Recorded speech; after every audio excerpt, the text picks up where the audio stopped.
mấy Mazda rồi mà Mazdaនេះឈប់ stop ឲ្យតែ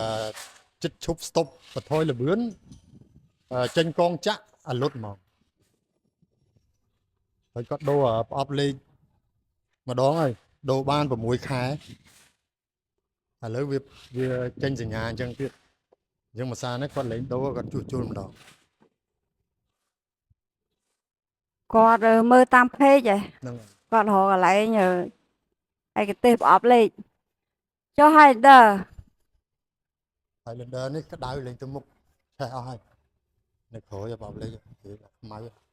គាត់ទម្លាក់ដូរដល់យើងជួសអូជុលជួសជុលដាក់រៀបទុកដាក់រៀបទុកលឿនមានទុកស្រាប់អញ្ចឹងបងមានតម្រូវការប្រអប់លេខហើយនឹងបានពីគ្រឿងដែរមកវិញ ចូលឆ្នាំហើយថ្ងៃទី18អានភ្ញៀវ2គ្រឿងនេះបងចង់ជួសជុលចង់វាយដូរអីនេះមកឲ្យលេខអូតូបានទីតាំងផ្លូវ160 70ស្តុបទេផន